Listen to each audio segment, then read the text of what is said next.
बिस्मिल्लाहिर्रहमानिर्रहीम। अस्सलाम वालेकुम डियर स्टूडेंट्स। वीडियो में हम केमिस्ट्री क्लास 9 यूनिट नंबर 11 के एक्सरसाइज शॉर्ट क्वेश्चन और कंस्ट्रक्टेड रिस्पांस क्वेश्चन सॉल्व करेंगे अकॉर्डिंग टू स्मार्ट सिलेबस 2025-26।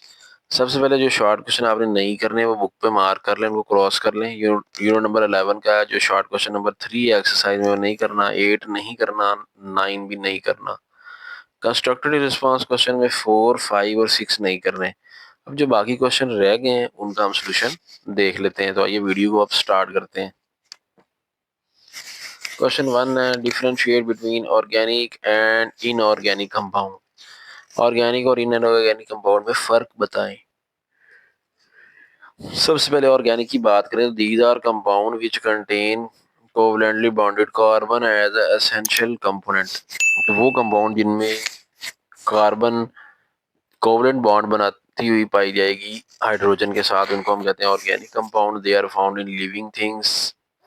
ये ऑर्गेनिक कंपाउंड लिविंग थिंग जैसे कि पौधों और जानवरों में पाए जाते हैं। इनकी एग्जांपल कार्बोहाइड्रेट और प्रोटीन है। जबकि इनऑर्गेनिक वो हैं जो कि तमाम एलिमेंट से बने होंगे पीरियोडिक टेबल के, जिन एक्सेप्ट सिवाय किनके, कार्बन और हाइड्रोजन के।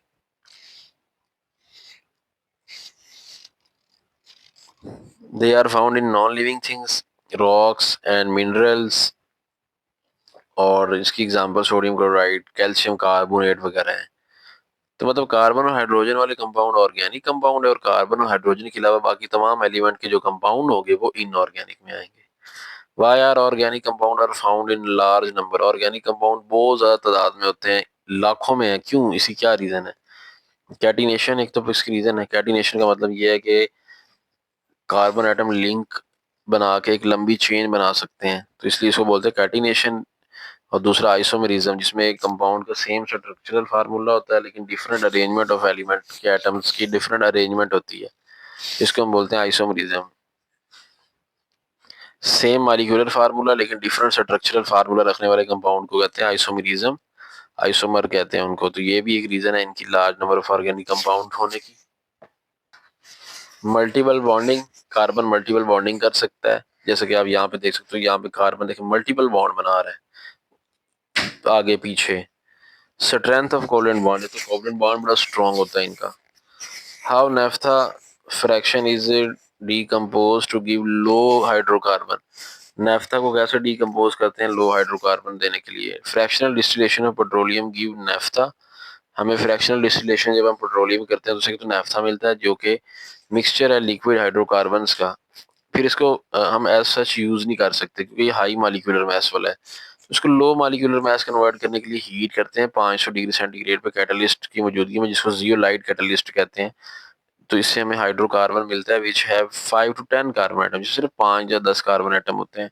तो ये नेफ्था है, इसको हीट करेंगे जियोलाइट की मौजूदगी में, तो इससे हमें अल्केन और मिलेंगे जिसमें सिर्फ 5-10 कार्बन एटम होंगे। उसके बाद पांचवा सवाल है, write down the molecular formula and structural formula and condense formula of isobutane. तो मॉलिक्यूलर फार्मूला आइसोब्यूटेन का सिंपल है C4H10। कंडेंस फार्मूला अगर हम लिखें तो वो ये है, ठीक है।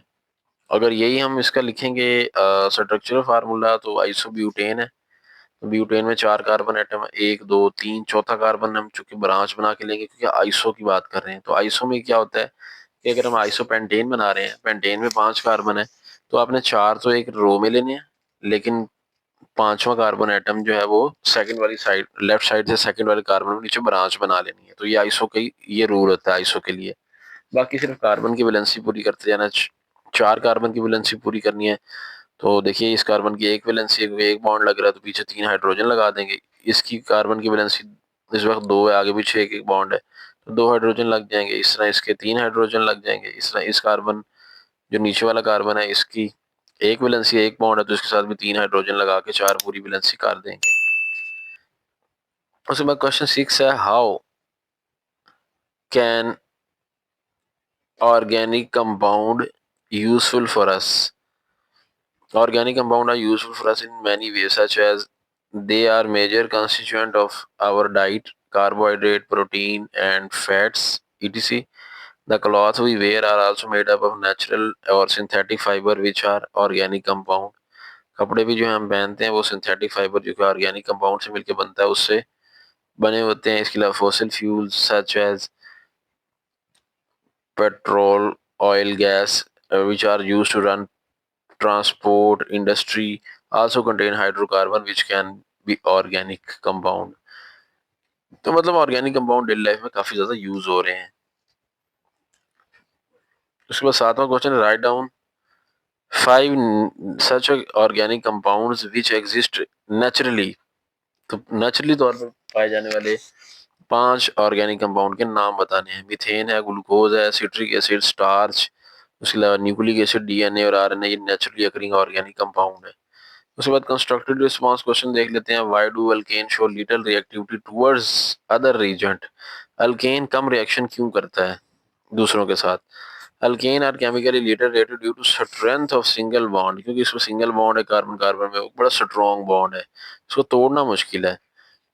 A significant amount of energy is required to break this type of bond for a reaction to occur। तो इसको तोड़ना बड़ा मुश्किल है रिएक्शन करवाने के लिए, तो इसलिए ये कम रिएक्टिव है।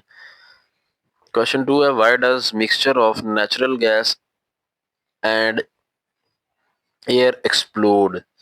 A mixture of natural gas and air can explode if ignited because the mixture falls within the flammable range, where a spark or flame can initiate combustion, releasing large amount of heat and energy। तो इसमें question ये था कि natural gas का mixture या air का mixture क्यों जो है एक्सप्लोड, मतलब उसको आग क्यों लग जाती है। उसकी रीज़न ये है कि वो जो आग लगने की कंबशन की कंडीशन है उसमें फुलफिल हो रही होती है, जिसकी वजह से वो जलने का अमल स्टार्ट हो जाता है और जिसमें काफ़ी ज़्यादा एनर्जी और हीट खारिज हो रही होती है। How do you compare the melting and boiling point of inorganic and organic compound. ये क्वेश्चन है नेक्स्ट। तो इसका आंसर हम लिखेंगे, ऑर्गेनिक कंपाउंड है low melting and boiling point due to covalent bond and weak intermolecular forces. Intermolecular forces weak होने की वजह से, कोवलेंट बॉन्ड होने की वजह से इनके मॉलिक्यूलर जो उनके जो मेल्टिंग पॉइंट और बॉइलिंग पॉइंट है ना वो लो होते हैं। इनऑर्गेनिक कंपाउंड के हाई होते हैं due to formation of ionic bond. Ionic bond होने की वजह से उनके हाई मेल्टिंग बॉइलिंग पॉइंट होते हैं। आखिरी सवाल है, why are organic compound not generally soluble in water. Organic compound आमतौर पर पानी में हल क्यों नहीं होते। उसकी रीजन ये है कि प्रिंसिपल ये है लाइक डिजोल्व लाइक, मतलब एक जैसे को ही हल करता है। अब ऑर्गेनिक कंपाउंड जनरली जो है वो नॉन पोलर होते हैं, जबकि वाटर जो है वो पोलर है, तो इसलिए ये डिफरेंट हो गया। नॉन पोलर और पोलर हल नहीं हो सकते लाइक डिजोल्व लाइक प्रिंसिपल के मुताबिक।